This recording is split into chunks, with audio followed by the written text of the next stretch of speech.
So what makes a good leader as a man? What makes a good leader as a woman?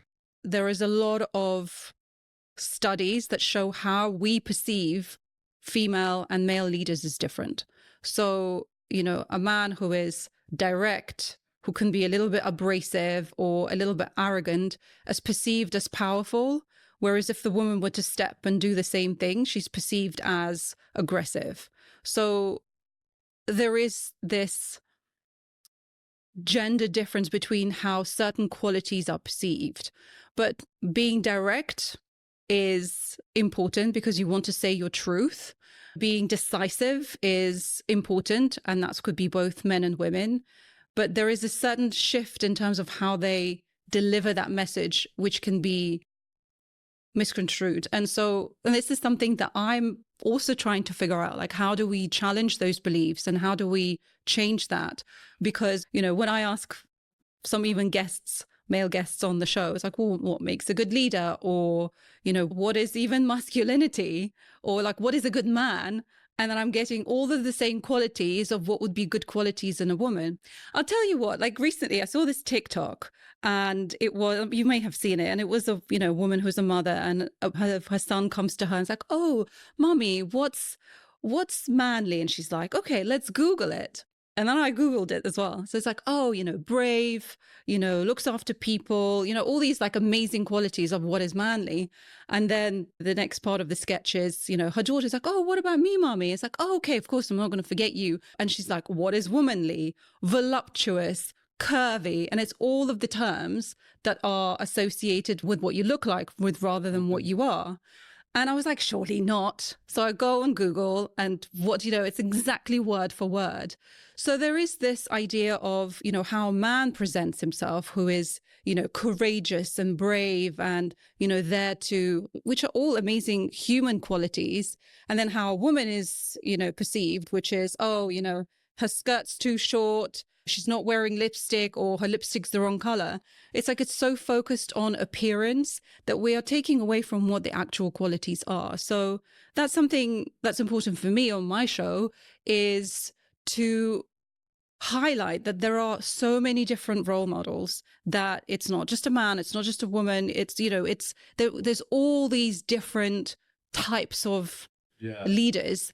And for sure, like, focused on gender, it's something that really speaks to me, and I get really mad about it more on social media than in real life, because I feel like I'm surrounded by people and leaders who are very aware of what's happening, but it's a very sensitive and triggering topic for me. Yeah, but I feel like in an ideal world, the definitions should be maybe not exactly the same for a man and a woman, but they should be very similar, especially when it comes to context. So like a good leader, instead of like gendering it, a good leader in business should have these qualities, and it shouldn't matter based on if it's a man or a woman, right?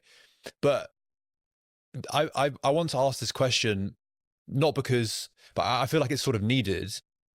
If you are a woman within like a young entrepreneur, women entrepreneur, how can you sort of become a good leader? Because if say the definition is actually different of what makes a good woman leader in business, how do you make sure that you are one and you're not seen as those negative things that you mentioned before? But caveat, it's like, it's not a woman's issue to fix. I know. But I guess, but let me answer. How do you navigate is probably a better way of saying it. I think what you're trying to say is like, given the challenges in how you're perceived, like, what can you do to be kind of like to counteract that? One thing to remember is that it's not all of it is up to you, but there are things that you can take control over. One, what I find with women is the idea of like self-confidence and self-belief. And that's something that men struggle with, but like I particularly see that in women, of feeling like, oh, I don't belong here, or I have to do everything perfectly well to be able to even like put myself up for a position. I mean, there's studies to show that, women need to have almost like 100% of the qualities to apply for a position, whereas men only need like 60%. And like, okay, I'm going to do it. And so there is this, it's not for everyone. Like I have deep respect for men, and, there's amazing male CEOs out there, but there is something about like generally that men kind of don't overthink it so much. They just kind of like, they just go for it. So it's like, well, be confident. I think it's just putting yourself in those positions and just going for it anyway, even if you feel the discomfort.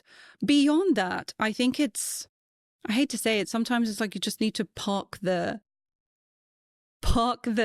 bias somewhere.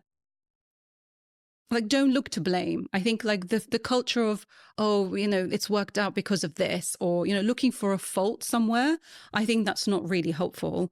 And I would say look for mentors, and not just female mentors, but male mentors also, that really have as part of their values to be able to kind of help more women to get into those leadership positions. But I don't think it's necessarily anything different to what a man should be thinking about either. Work on, I'll tell you one thing that everybody will benefit from, is the ability to first notice and then also work with your own emotions.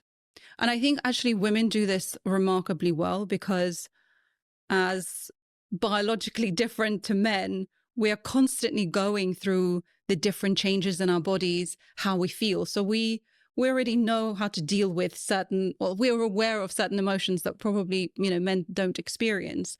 So I think being able to lean into that and work with your emotions is what really will separate you. Because if you're triggered, your team member comes to you and you're like snappy with them, or you are dismissive of them, it's not going to help you. Because being able to be a decisive, clear thinker is that ability to deal with your own emotions.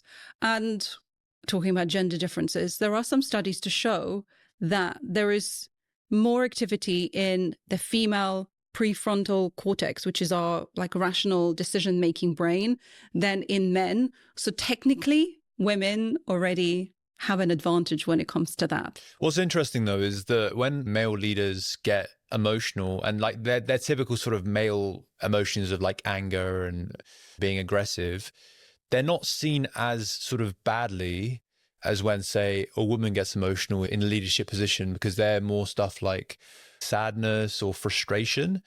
How do you reconcile that? Because if you're the leader, right, you can sort of construct the business yourself. So how do you ensure that doesn't really happen? Good question.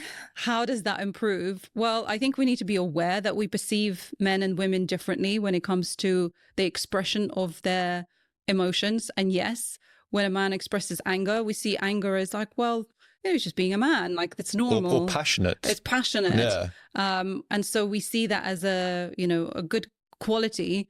And then when women express it, and it's like, oh, why is she behaving this way? I mean, this idea that, a man goes to hunt and a woman stays at home and looks after the kids. Well, do the men really just want to go out and be a provider? And do they not want to be a dad and, be a parent to their kids?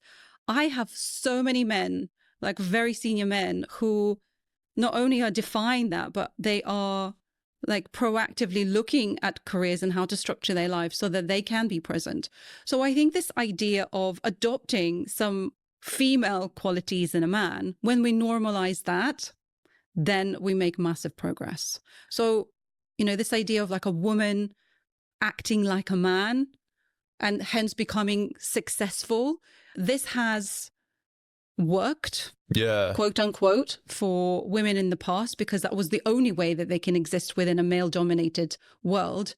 It's not working well for women that way. And then women, whether they naturally or not naturally that way inclined, there is this more, I don't know, this idea of like connection, of creating more of the environment that we discussed, like more of that psychological safety of like, well, what do we do in this situation? Or like, how do you get the best out of people? Women do that already very well. They're just not necessarily given credit for it. So I think it's just challenging those gender differences and being aware of it. I mean, one of the things that women talk about over and over is this idea: you're in a room, you're, probably one of the few women, if any, maybe you're the only one. And, the conversation starts to take place about, what should we do? You say something, crickets. And then like 5 minutes later, another man will say the exact same thing verbatim. and you're like, wait a second, I've just said that. It's almost like you're not even seen or heard. And what, again, another quality that great leaders do is that they amplify the voices of the people. So if you say like, well, thank you very much, John, for your contribution. Tracy just mentioned this earlier, and I'm really glad that both of you are on the same page here. You know, things like that. I think it's calling it out when it's happening and to amplify the voices that are not necessarily being heard.